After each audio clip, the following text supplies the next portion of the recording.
Hello, everyone. Welcome to Facts and Two Cents. This is Petal. Hope you are all well. Um, as you can see in the photo, we're going back a little bit in time. And one of the things that has, with all the things with the royal family, one of the saddest things that has happened in this whole drama between the royal family and and Harry and Meghan has been from the beginning Meghan's relationship with her dad and how that all played out and how it all ended. It's just really, really something that is just like, what? You know, and so one of the big things that came out of that, as we all know, is the severing of the final severing of Meghan's relationship with her dad being the letter that she wrote. And so one of the things that has we've talked about so many times in a part of the Sussex Squad is in dealing with the letter. How exactly did the Mail on Sunday get Meghan's letter? And I know and I think it's Sussex What podcast. We've been talking about this. Like, wait a minute, how exactly did the Mail get Meghan's letter? And never really believed the Thomas Markle version of things, but something happened a couple of days ago from one of the royal reporters that makes you go, wait a minute. I think Tina and Michelle were right, and so many things that Tina and Michelle were right about.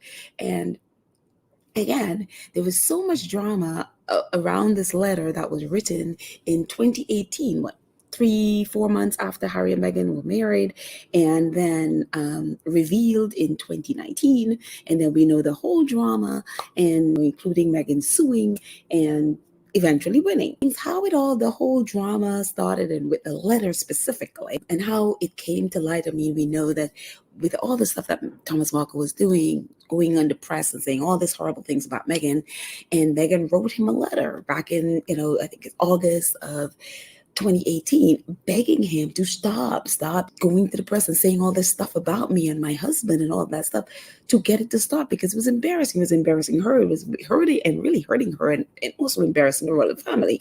So she went ahead, wrote the letter. Jason Knauf was looking over it, came with ideas and suggestions and all that stuff, gave it to the royal family to look it over, and then sent it off to her dad. 6 months or so later, and of course, nobody in the public knew about this. And then 6 months or so later, boom, it came to light. And how the whole thing started is the British press were, as you know, the British press was just slamming Harry and Meghan after they came back from the royal tour, from the Pacific Royal Tour. And they were slamming them left and right about so many things. I mean, they were really going to town. And Meghan was newly pregnant, and, it just by February 2019, it was just like they were out for Meghan's blood. And so Meghan's friend got together at People magazine, and then we know a lot more about it from the Harry and Meghan docuseries, because they covered it back in 2019. As you can see by the red arrow there, People magazine published this article February 6, 2019, and it says, Meghan Markle's best friends break their silence. We want to speak the truth. And basically her friends getting together to try to get the world to see, like, the picture that they're painting about Meghan in the UK is not Meghan. That is not true. And so they all talked about all the things that, who she is. And so people would understand, like, that's a false narrative. And so part of what they mentioned in the article was that Meghan wrote her dad a letter. And that was the first time anybody had heard of the letter. And it was just such a small thing that most of us missed it. And so, but it was in the letter. And again, that, as you can see, the date that it was published is February 6th, 2019. And so that went out. It was a big hubbub that, Meghan is the one that made her friend go to People. And the fact that it's so ridiculous. Even if she did, so what? After all the nastiness that they was publishing about it, so what if she did? But she didn't. And even as it came out later that she had nothing to do with it, her friends decided to do it. And so February 6th, that was published. Then this happened 3 days later, February 9th, 2019, 3 days after the People magazine came out. Mail on Sunday, Daily Mail on Sunday, wrote this article published this handwritten letter from Meghan to her dad. This letter that was written private and confidential to her dad, Mail on Sunday went ahead, or the Daily Mail went ahead and published this letter. And you can see Carolyn Graham, who is the one who has been babysitting Thomas Markle. And I think, they said she got an apartment next door to him in Mexico or in California or wherever, but she's been his babysitter. And this article written by her from LA for the Daily Mail or the Mail on Sunday, revealing this letter that Meghan wrote to her dad 3 days later. And as you can see, revealed handwritten letter showing true tragedy of Meghan's rift with her father, says she has broken her heart in a million pieces and why he feels forced to make the devastating missive public. So 3 days later, 3 days after the People magazine published that article from her friends, Carolyn Graham wrote this, and you can see, little pieces of Meghan's handwriting there. So the dates that these were published was very, very important. Again, February 6th, the People magazine, February 9th, 3 days later, the Mail on Sunday and the Daily Mail published Meghan's letter from Thomas Markle, claiming that Thomas Markle gave it to them to publish that letter. And how we know this, Thomas Markle, he gave numerous interviews as why he allowed the Mail on Sunday to publish, because he wanted to give his side. Because apparently in that letter, according to him, in the People magazine article, Meghan's friends disparaged him. And he wanted to set the record straight about the letter, because he felt like the letter was not a loving letter and all of this stuff. And so he wanted to set the record straight. So after reading that article, he sent that letter to the Mail on Sunday so that they can publish his side. And this is what he said, according to The Guardian. This is from the court case when Meghan sued the Mail on Sunday for privacy and copyright over that letter. This is what the Mail on Sunday, Associated newspaper, who owns Mail on Sunday and the Daily Mail, etc., this is what they said in court, the reason why Thomas Markle gave that letter 3 days later to the Mail on Sunday. It says, in the closing day of a 3-day appeal hearing brought by the publisher of the Mail on Sunday, lawyers represented Associated Newspaper Limited, A&L, argued that Meghan had written a 5-page letter to her father, Thomas Markle, with potential public consumption in mind.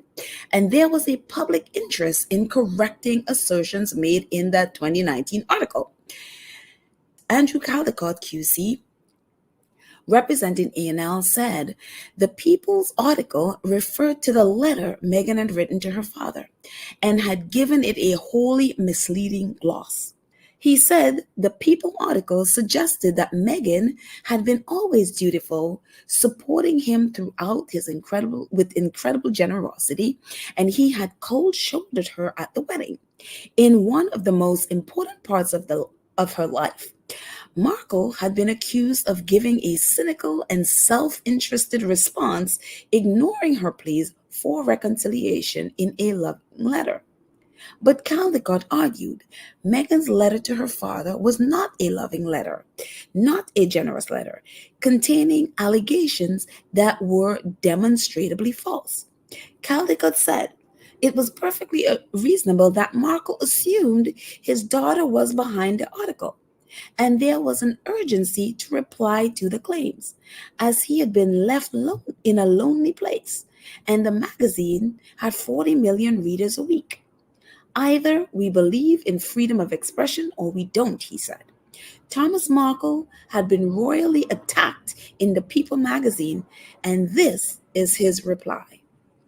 So again, they're claiming, as did Thomas Markle at the time, that his letter, his giving and sending Meghan's letter to the Mail on Sunday, was in response to the People magazine that was published on February 6th. And this, again, is what A&L is claiming in here. In the People article, they claim that Meghan was so nice to her dad, and she was this dutiful daughter. They're claiming that letter painted him as this cold, cynical dad who just rejected her. And they're like, no, that is false. Look at the letter. And Thomas Markle gave them the letter so that they can show that the letter was not this loving letter that that Meghan's claimed in, or Meghan's friends claimed in the People magazine article. That it wasn't letter, and some of the things there was false. And Thomas Markle needed to show people that the letter that's claimed in that article is not this loving letter from this wonderful daughter. And so, according to their court statement, it says Thomas Markle had been royally attacked in People magazine. And this is his reply. And so the letter giving it to the Mail on Sunday was in reply to the People magazine.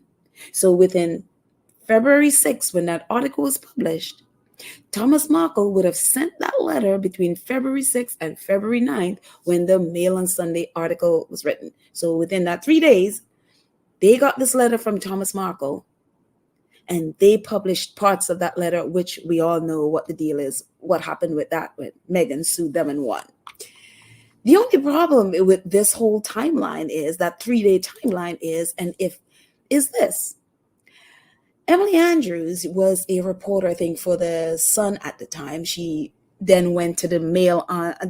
Then went to the Mail, and then was promptly fired when Dan Wooten came over. That's a whole other story. But there was a podcaster on Twitter, and she was doing this sort of little investigative little piece about Meghan, about the Meghan's letter, and also Prince William's alleged affair.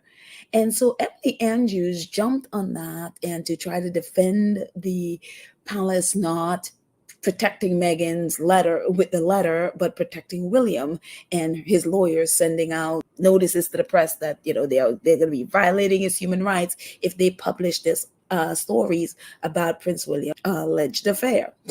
And so Emily, in the course of defending Prince William and why it was okay that the Mail on Sunday published her letter, Emily Andrews wrote this. She says, and you can see this was from a couple of days ago on the 30th. She's referring to Meghan's letter. Been written with an eye to it being made public. Both he and M had considered that possibility. She's talking about Jason Knauf. She says, been written with an eye to it being made public. Both he and M had considered that possibility. And there was a strong suggestion even at that point that she wanted it out there. The Mail on Sunday sat on that letter for 6 months. It was the People article that triggered it. Think about that again. The Mail on Sunday sat on that letter for 6 months. And it was the People article that triggered it. So they had that letter for 6 months, and they didn't do anything with it. They sat on it. And they felt it was okay to go forward when that People magazine article came forward. Again, let's look at the timeline we were just looking at. The People article came out on February 6, 2019. The Mail wrote their article on February 9th, 3 days later. How did the Mail get Meghan's letter 6 months, to be sitting on Meghan's letter for 6 months? Thomas Markle said the reason he sent that letter to the Mail on Sunday was in response to the People magazine article. The People magazine article was on February 6th. The Mail on Sunday wrote an article about it 3 days later. There wasn't a 6-month gap. There was a 3-day gap. How did the Mail on Sunday get Thomas Markle? How did the Mail on Sunday get Meghan Markle's letter 6 months earlier? That would have been August of 2018. So they've been sitting on this letter since August 2018. 6 months before they got Thomas Markle's letter. Who sent that letter to the Daily Mail, to the Mail on Sunday? And as you can see, they're saying they had the letter and they sat on it until the People article, because they sat on it because they knew they couldn't publish it. Legally, they couldn't publish it, couldn't do anything with that. They needed a reason. They needed something. And even after the People article, they couldn't publish it. So they needed Thomas Markle's original. They needed the original. And so they got the grifting fool to betray his daughter by sending them to make their having her letter, illegally having her letter, become legitimate so they can hide behind Thomas Markle letter. So here he is thinking, oh, it's my letter that they're doing when they already had most likely the electronic copy. And I remember, I think it was the Sussex Squad podcast, Sina and Michelle, talking about the fact that the Mail on Sunday already had the electronic version of this. Because we were talking about this when all of this was happening, that they had already had the electronic version of this. And who had the electronic version of this? Kensington Palace. Because who was helping Meghan, and who was giving her advice and about this letter? Jason Knauf, him in the middle. Jason Knauf. And who would have known about this letter? Prince William's team, Jason Knauf and Simon Case and Prince William. They would have known about it. And the only person that Meghan really gave any access to having copy of this would have been is Jason Knauf, because he was giving her tips and stuff and making sure that the letter would be, and then she shared it with I guess the Queen and King Charles, and I'm assuming Prince William as well. And being her closest aides were Simon Case and Jason Knauf. Jason Knauf was the one who had the most access to that letter. And as we know, after when Meghan sued the Daily Mail, we know Jason Knauf, as the standard is like, who is Jason Knauf? Who is the royal communication chief giving bombshell evidence against Meghan Markle? Jason Knauf, as we know, testified. We know that Ted Verity said that someone in the royal household, an official in the royal household, leaked information to the Mail on Sunday about Meghan, while the case was going on.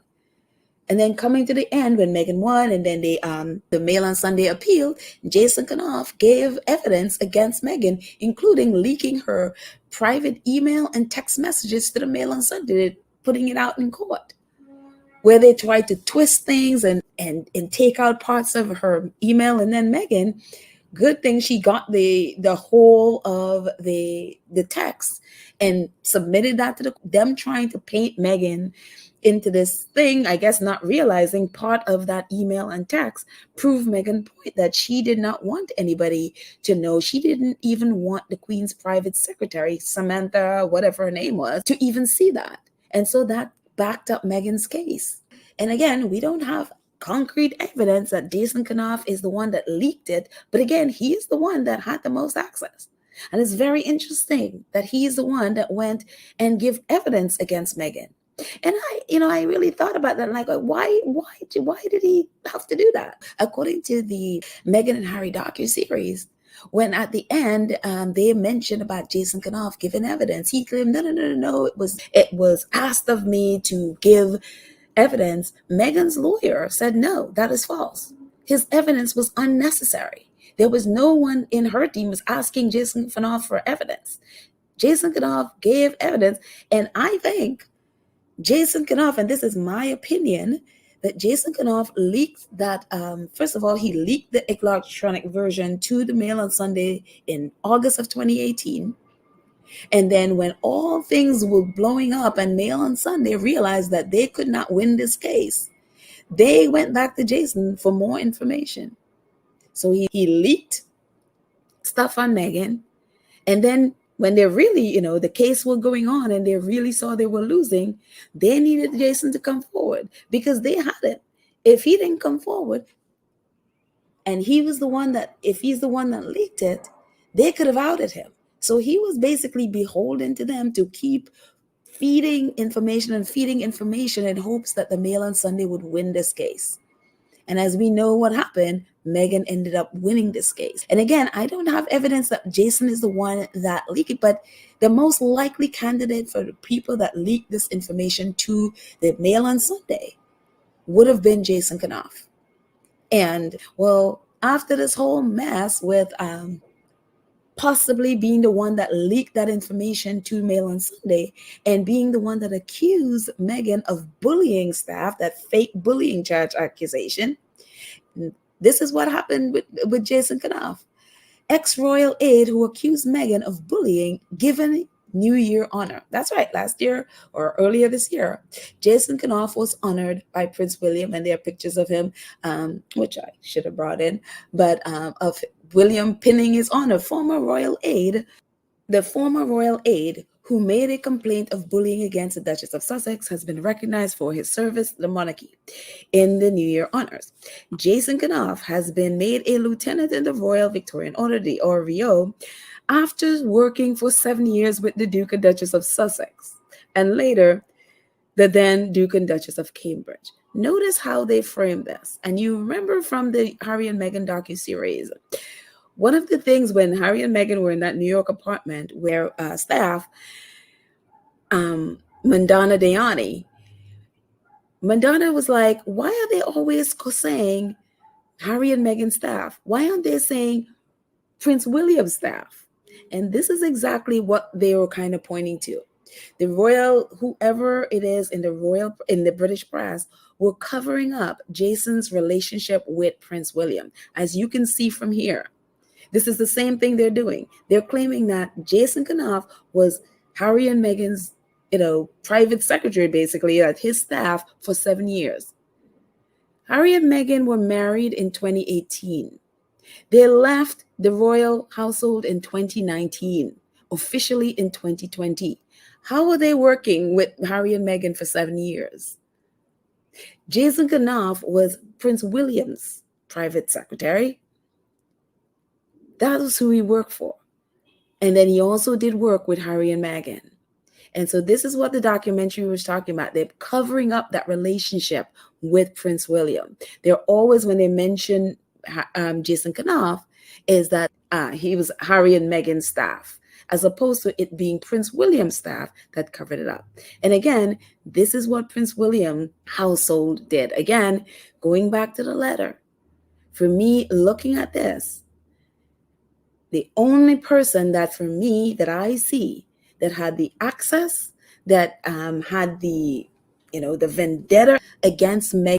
So it stands to reason why that letter was leaked to the Mail on Sunday, only May, June, July, August, 3 months after Meghan's married.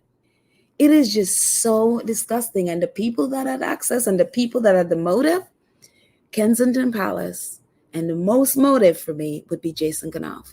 Again, I don't have evidence that it's him, but looking from what has happened and what transpired after, this is where I am with this. So anyways, that's it. That's what I'm going to talk about. Thank you guys so much for watching, and I will catch you later. Bye.